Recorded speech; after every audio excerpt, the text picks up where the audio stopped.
Manusia butuh pertolongan. Artinya bahwa kita sadar supaya kita itu bagaimana mendapatkan pertolongan Allah, supaya kita berada di dalam petunjuk atau hidayah atau terang.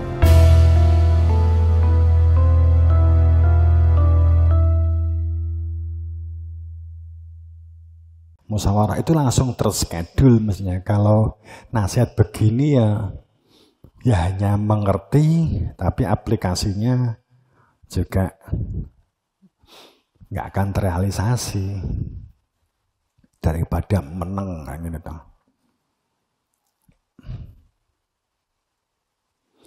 Sesungguhnya dalam penciptaan langit, proses terciptanya langit dan bumi, guru kita memberikan informasi konkret di Matlabus Salik ya, bahwa hakikat langit, sebenarnya langit itu yang tampak di atas ini adalah gambaran dari sejatinya langit, akal. Langit yang sebenarnya itu ya uteknya diwi-diwi ini, akalnya diwi-diwi ini. Itu langit yang sebenarnya. Jadi nek kowe kok udan kok langit, bocah cilik kae, nek langit hakikate itu padang, terang, maka dia akan hujan-hujan. Tapi nek langitmu lagi surem, mbuh loro, ya, apa lagi macak arepe lunga, udan jadi sedih. Sesungguhnya dalam penciptaan langit, supaya bisa berpikir, supaya bisa bernalar, supaya bisa rasional, bisa berpikir jernih, akalnya bisa menjadi rumah yang memakmurkan, rumah yang akan memakmurkan kehidupanmu. Akalnya ini menjadi Baitul Makmur, menjadi rumah yang memakmurkan. Ya, makmur itu juga dari satu akar kata dengan amr, perintah ya. Ada yang memerintah hati. Apakah diperintah hati nurani atau diperintah hati sanubari? Jadi kalau akal ini koneknya, sambungnya itu dengan hati sanubari, maka akal ini menjadi jahat. Akal ini menjadi jahat. Akal ini akan menjadi merusak, menjadi baitul fasad, menjadi baitul syaiton.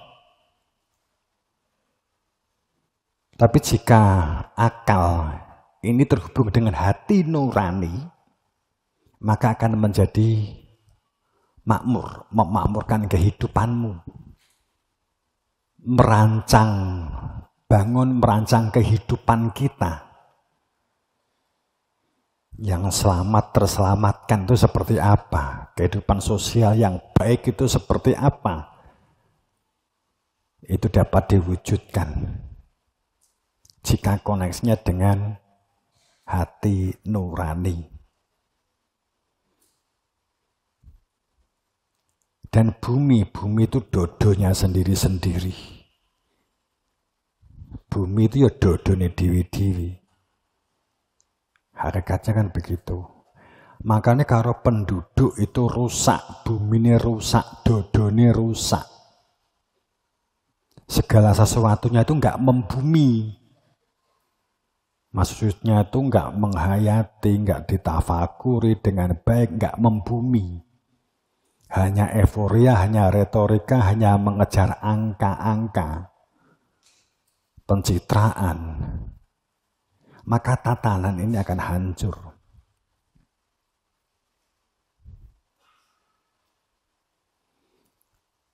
Dan silih bergantinya malam dan siang. Malam dan siang. Itu adalah keadaan dan situasi, serta hal-hal yang menjadi elemen, menjadi faktor di malam dan siang. Ya anomali lah gampangannya. Terjadinya malam dan siang, terjadinya seneng, gembira, judek, peteng, gelo, kuciwo. Itu kan keadaan awan lan bengi. Jadi keadaanmu awan bengi itu bukan masalah saiki bengi sesuk awan karena matahari. Bergantinya malam dan siang keadaan ini fluktuasi. Kadang seneng, kadang senep, kadang bahagia, kadang susah. Nah, inilah yang dikatakan bergantinya siang dan malam dan siang. Sebenarnya kan itu. Tapi bagi mereka yang sebagai ulul albab, bagi mereka yang ulul berada di lapis lubun inti, bagi mereka yang hidupnya itu berada di lapis inti, bagi mereka yang cerdas lah gampangannya begitu, bagi mereka yang cerdas, kejadian-kejadian itu akan menjadikan kehidupan ini untuk dapat menumbuh berkembangnya potensi. Kowe iki iso numbuhkan perkembangan potensimu. Saat terjadinya gelombang dan gejolak kehidupan yang kamu hadapi itu supaya pinter. Menghadapi masalah itu supaya semakin dewasa. Kehendak Tuhan begitu, tapi yang terjadi yang sering kan sedikit dunia yang ruwet.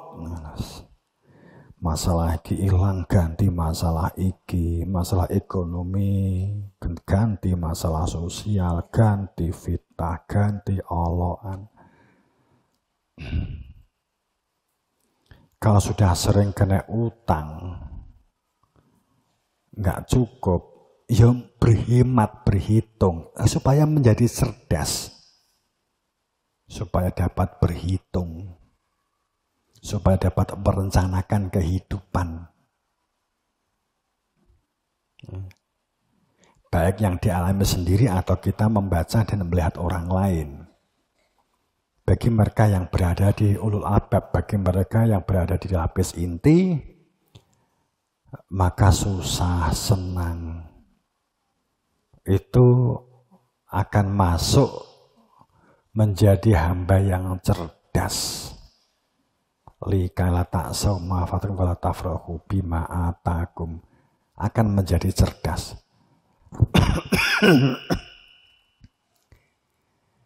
Cuman sopo sing diarani wong sing cerdas kuwi sing berada di dalam lapis inti alladzina yadzakurunallah qiyaman wa qu'udan wa 'ala junubihim,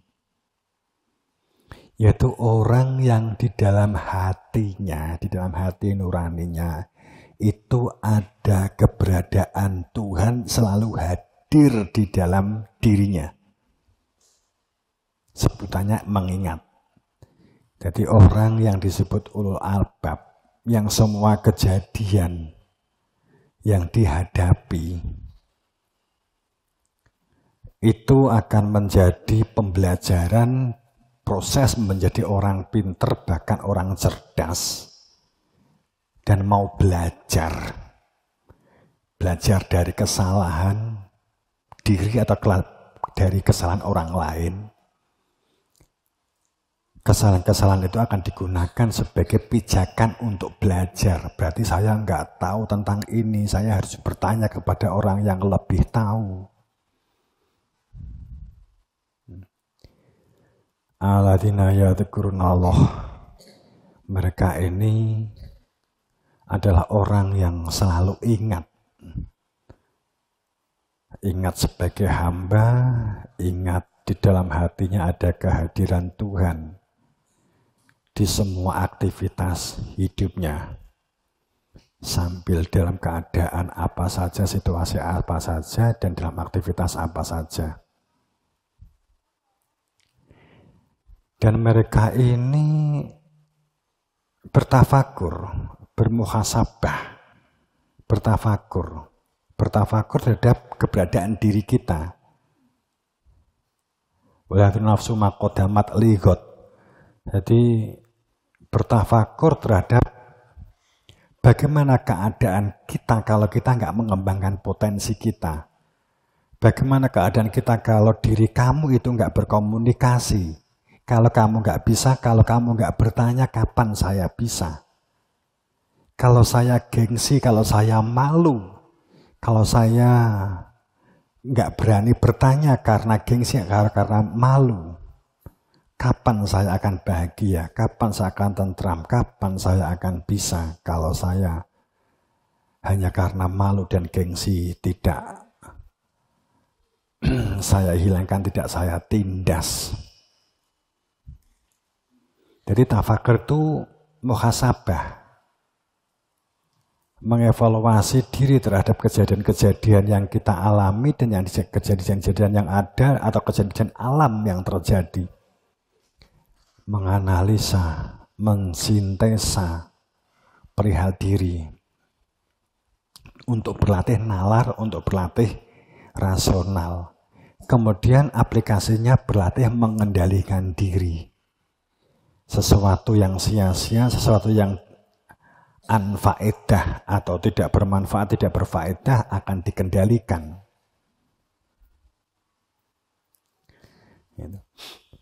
Ya memang ngomong itu penak ya.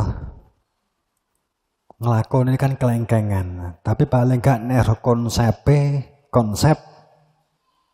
ngempet ki kelengkengan kan gitu. Makanya kan Rabbana ma khalaqta hadzal batil, sadar kalau Allah menciptakan segala sesuatunya itu tidak sia-sia. Ayat ini itu diterapkan sesuai dengan kapasitas atau spesifikasinya masing-masing itu bisa. Kalau ahli ekonomi, Rabbana ma khalaqta hadzal batil, sampah-sampah jadi duit. Kan gitu.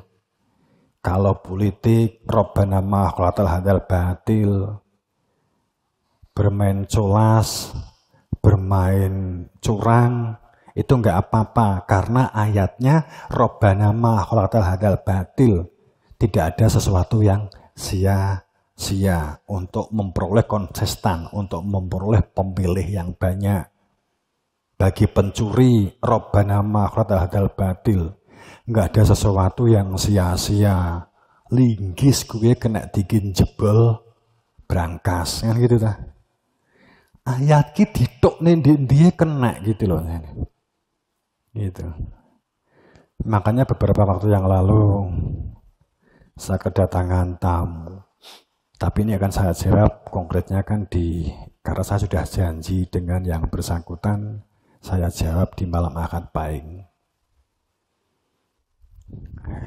Tapi pertanyaannya saya ungkap di sini. Kalau seseorang itu membeli HP, dia mengumpamakan begitu. Itu ada buku manual books-nya. Ada buku petunjuk. Cara mengoperasikan HP itu ada buku petunjuknya. Kalau ada orang beli mobil, beli motor, beli sepeda, itu ada manual books-nya. Ada operational system-nya. Dan siapapun yang membeli, si A, si B, dan tepatnya berjauhan, maka hasilnya akan sama. Beli motor mereknya sama, modelnya sama, tahunnya sama, kemudian bukunya dikasih. Ini, operasi sistemnya ini. Kemudian pada saat si A mempelajari, si B di tempat yang lain mempelajari, suruh nyalakan HP sing dipencet podo. Nek kowe dikai HP manual, terus kemudian caranya buka ngene lho di buku ngene. Nek aku carane ngene iki, ya kowe sing bodho kan begitu kan. Itulah. Kemudian seseorang ini menyampaikan begini, tapi kenapa kitab-kitab suci yang ada sebagai pedoman hidup, setiap kepala membaca, setiap tokoh masing-masing di agamanya itu membaca, kok tafsirannya beda-beda? Kan gitu.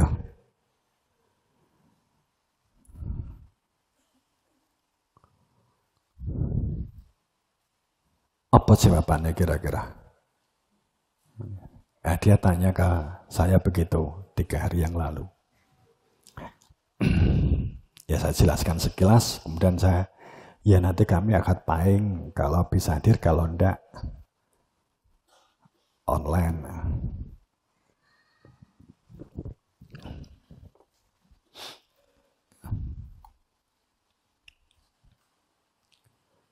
Ya seperti ini, Rabbana ma khalaqtal batil. Iki ayat Ali Imran, kenapa Nabi Muhammad itu sampai meneteskan air mata, itu karena tafsirannya akan digunakan untuk permainan-permainan politis. Ayat ini kan sedang dipermainkan begitu ya.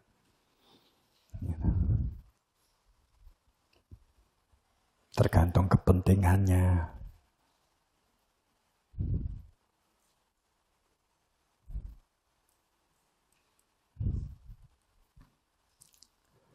Subhanaka faqina adzaban nar. Maha suci Engkau. Faqina adzaban nar, maka berilah kami dari neraka. Orang itu kan begini. Kalimat Robbana ma khalaqta hadzal batil.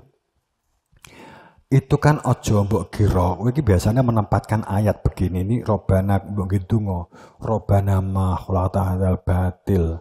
Bayanganmu kan aku ndonga ini supaya apapun yang sia-sia di kehidupan sing sisa itu supaya enggak batal begitu loh ya. Pikiranmu lak ngono. Jadi ya Allah ya Tuhan kami, tiadalah Engkau menciptakan ini semuanya sia-sia. Angen-angene kan wong ke duwe-duwe iki nganti turah-turah timbangane sia-sia mbok disokne teng kula. Ngono ta angen-angene.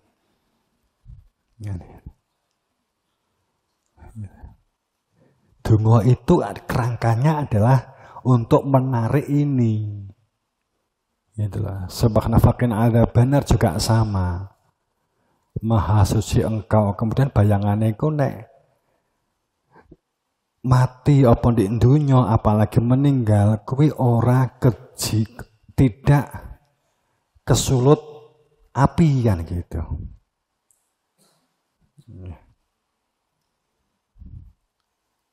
Cacane gak ngono, bro. Itu ya.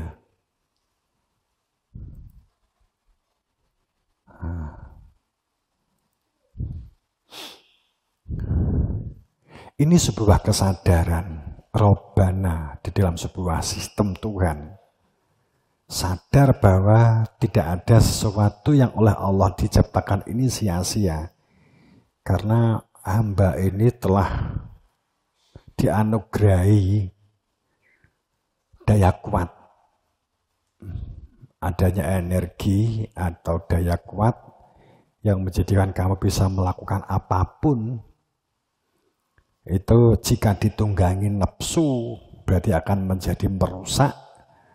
Akan tapi jika dalam perilaku malaikat, dalam perilaku kefitrohan, dalam perilaku kesucian, dalam perilaku kehati nurani, kenuranian, maka akan mengembangkan kepribadian kamu. Semua apa yang kamu lakukan akan mengembangkan kepribadian baikmu. Keberuntungan akan menyertai. Itu Rabbana ma khalaqtal hadzal batila. Saat loncatan ion-ion di dalam otak, baik akson, dendrit, itu sudah dapat dibangun sedemikian rupa, kalian akan tertinggal jauh.